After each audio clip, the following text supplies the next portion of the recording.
Game 2, All Blacks versus South Africa in Wellington. Oh my gosh. Whew.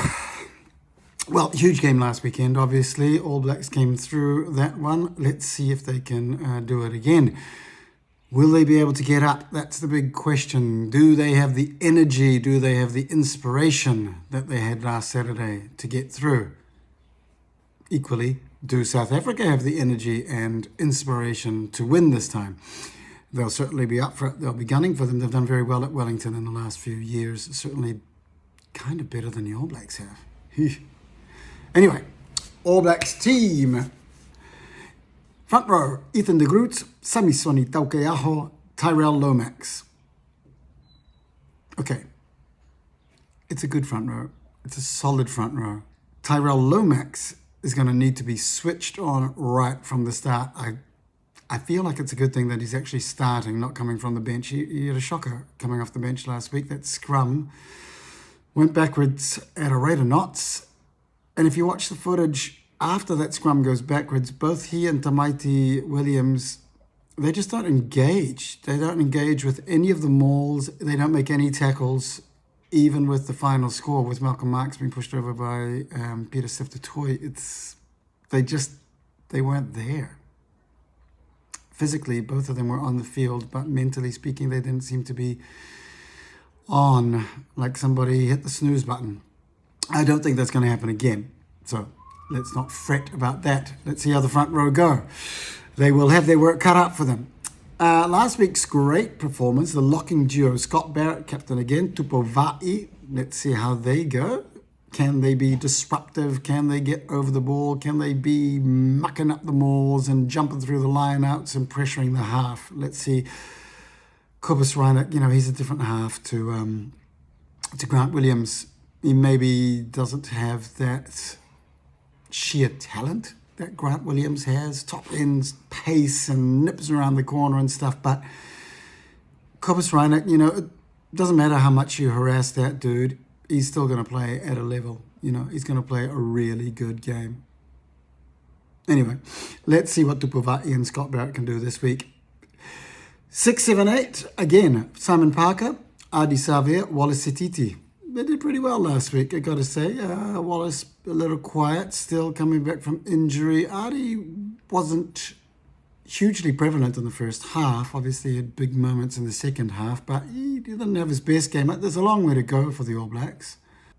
Number 9, halfback, Noah Houghton. Starting, Finley Christie on the bench. Okay, I got to be honest with you. I have not been very favourable of Finley Christie. I've been a critic of his for many years.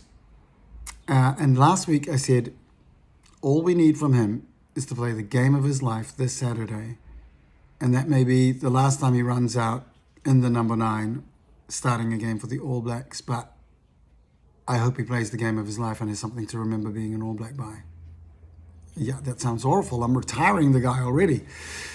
But it don't matter now. Finley Christie had the game of his life and was a massive contributor in what a game. An exceptional game of rugby last weekend. So good on you, Finley. But yeah, Noah Houghton is above in the pecking order, so you got to give the kid a run. Beauden Barrett at 10. Leroy Carter at 11. Yeah, there's the difference, isn't it? Now, I got to be honest. I really thought that if there were going to be any changes in the back 3, that they might bring Caleb Clark into 11 and shift Rico over to 14, or move Will Jordan to 14 and Damian McKenzie into 15 like they've done. I did not expect Leroy Carter to get a shot, and man, I'm glad for him. Good on you, boy. Let's go. Get out there and show us your stuff, show us your speed, show us your bravery in the air, show us your talent. And your number 7 kind of skills as a 7s player, getting over the ball out in the wing position. Stealing the ball out in the wide like that, getting over the ball and winning a ball. Yeah, do something like that today, mate. Doesn't have to be tries, but let's see what you got.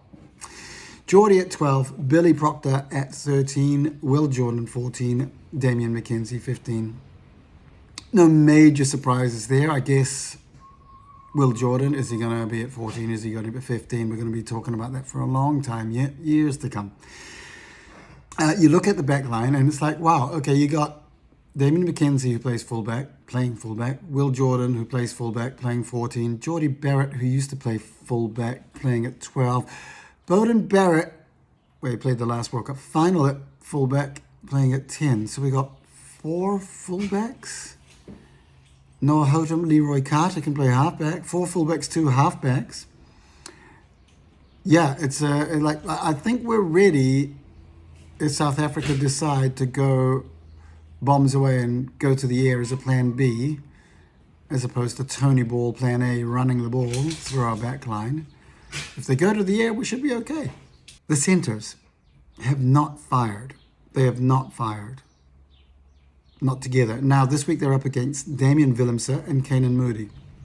So it's a different threat, a really different threat, a threat that you're probably not fully prepared for. I doubt that the All Blacks would have studied these two in these positions as a combination as much as they've been breaking down Dealende and Jesse Creel. I mean, yeah, every team on planet Earth has been trying to figure out how to break down those two centres. Yeah, and, well, they're getting a rest. So that's going to be interesting. Billy Proctor, man, home ground. Can he finally fire? Can he do what Finley Christie did last week and have his best game in the All Blacks jersey and hit that point, get to that point that everybody knows he can hit, get to that point that we're just going, bro, get there, distribute the ball, run that defensive line. If he plays the game of his life tonight in front of his home ground, clicks into that centre spot, figures it out with the back line, yeah, we might see something special. Oh my God, but I'm equally as scared that that doesn't happen and South Africa's back line does click and wow, they've got speed and power and pace in there. So, oh, it could be just as frightening. Okay, reserves. Coming off the bench. Brodie McAllister, Tomaiti Williams, Fletcher Newell. Okay, great front row. Fletcher Newell looked like he needed a rest last week. Yeah, he got hammered in that second half and he needed a rest. Tomaiti Williams coming on second half, scrumming, that little boy. Wow, it's going to be super important. Yeah, he and Fletcher Newell, Brodie McAllister, they got a job. They got a big job to do in the second half to try and close the game out. Hopefully, try and close the game out from an All Blacks point of view. Fabian Holland, big beast of a man to come on in the second half.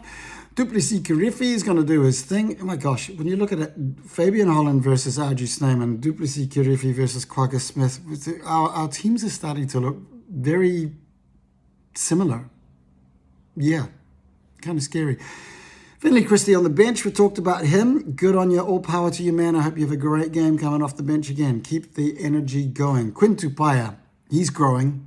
Man, he was just, criminal how his career just got, well, not shortened, but that hiatus that happened because of that awful tackle put on him a couple of years back. I'm so happy he's back. I'm so happy he scored a try. I am so happy to see him finding his way back into the All Blacks. Good for him. And then Ruben Love coming off the bench as well. So there's another fullback. My gosh.